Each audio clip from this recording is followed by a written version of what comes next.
खलील आरजू और आप देख रहे हैं जनमन का खास कार्यक्रम शख्सियत के इस खास प्रोग्राम में हमारे साथ मौजूद हैं महिला चिकित्सक डॉक्टर हिना कौसर।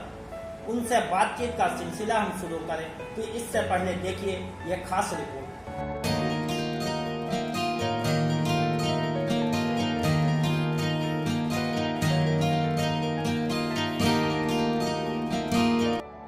डॉक्टर हिना कौसर अपने नाम की रंगत को लोगों की खिदमत करने से जिंदा रख रखा है।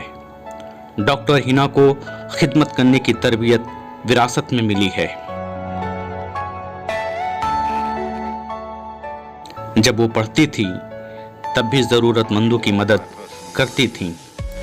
घर से मिलने वाले खर्च का आधे से ज्यादा हिस्सा डॉक्टर हिना जरूरतमंदों पर लुटा देती। ये रवायत आज भी कायम है, अलबत्ता शहर जरूर बदल गया है। डॉक्टर हिना का जन्म लखनऊ में हुआ था और यहीं से डॉक्टरी की पढ़ाई भी मुकम्मल की थी। पिछले 15 साल से डॉक्टर हिना उतरौला में रहकर मरीजों का इलाज कर रही हैं। जब वो गुफ्तगू करती हैं तो अंदाज़ा हो जाता है कि डॉक्टर हिना का नवाबों के शहर लखनऊ से वाबस्ता है, जहाँ की हवा भी अदब से चलती है।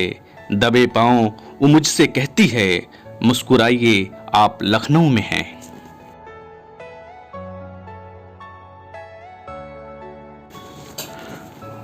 डॉक्टर हिना कहती हैं कि डॉक्टरी पेशा जिम्मेदारियों भरा पेशा है।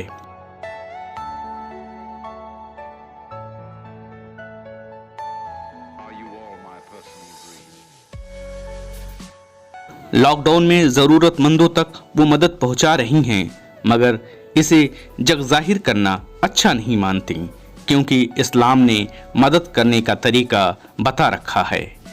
मैं भी यही तरीका अपनाती हूँ। एक हाथ से की गई मदद के बारे में दूसरे हाथ को पता भी न चले।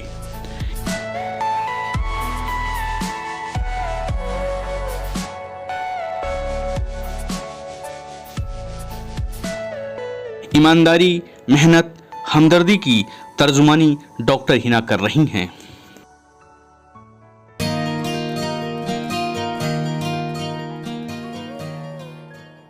प्राइमरी शिक्षा और हायर एजुकेशन के बारे में जो आपका तालीम हुआ उसके बारे में कुछ कि कहाँ से आपने प्राइमरी इल्म हासिल किया, शुरुआती इल्म हासिल किया, और हायर एजुकेशन जो मेडिकल की पढ़ाई हुई वो कहाँ से आपने हासिल की? तो 8 तक की पढ़ाई मैंने क्रिश्चियन कॉलेज से की लखनऊ से। फिर उसके बाद मैंने महिला डिग्री कॉलेज से इंटर किया।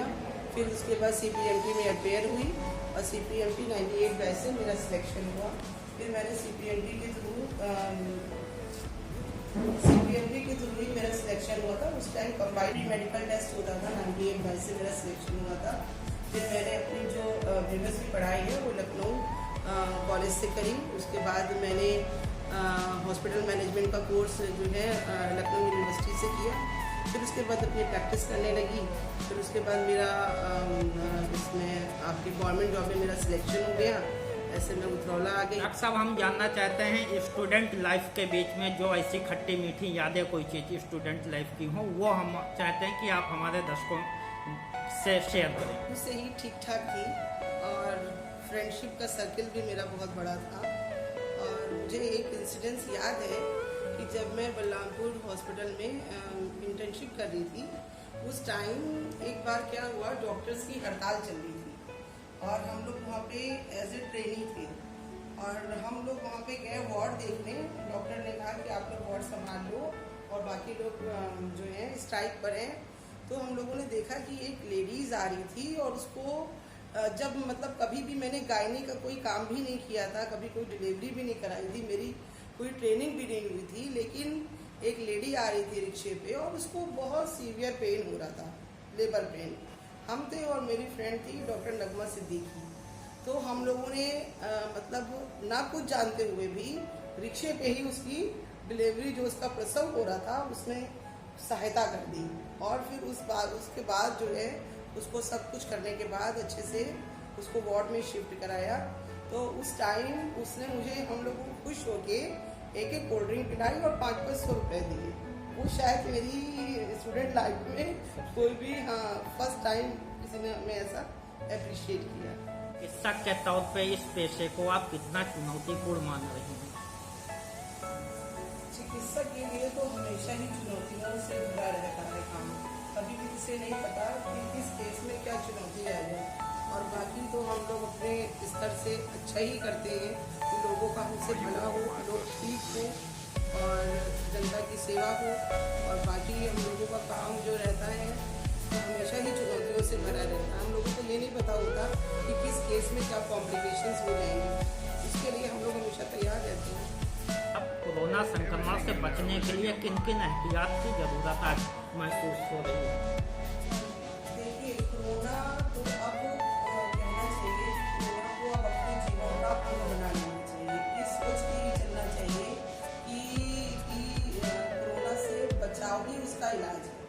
और कोरोना से बचाव के लिए हमें सबसे पहले जो हमारे माननीय प्रधानमंत्री जी ने बताया कि सोशल डिस्टेंसिंग और रेगुलर हैंड वॉशिंग, ये दो चीज़ों को अपने जीवन का अंग बना लेना चाहिए। और कोरोना संक्रमण से हम तभी बच सकते हैं जब हम ये मान के चलें कि सबको कोरोना है, और तभी हम सोशल डिस्टेंस मेंटेन कर पाएंगे, तभी हम रेगुलर हाथ धोएंगे और इन दोनों आदतों से हम कोरोना से बच सकते हैं।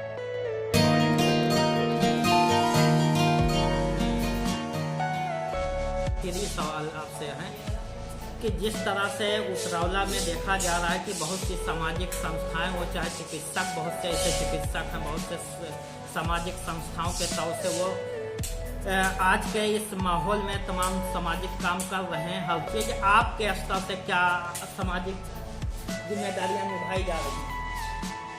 देखिए, जो भी सामाजिक काम हम कर रहे हैं तो वो सबको मेरी तरफ से धन्यवाद। और जिसकी जितनी भी हैसियत हो उसको उस हिसाब से अपने काम को आगे बढ़ाना चाहिए। और बस यही एम होना चाहिए कि कोई भी भूखा ना रहे और हमारे करीब करीब, हम बहुत दूर ना जाएं, बहुत दूर ना देखें, हम अपने करीब करीब जितने भी लोग हैं, अगर हमसे किसी की मदद हो सकती है तो उसको बिल्कुल प्रायोरिटी पे करना चाहिए। और हमने भी करी है मदद, लेकिन वही है ना कि सोशल मीडिया में हम लोग इस्लाम में बिलीव करते हैं, एक हाथ से दो, दूसरे हाथ को पता भी ना चले। तो जितना हम लोगों से भी हो सकता है हम लोग कर रहे हैं और आगे भी करेंगे, और वक्त पड़ेगा तो और भी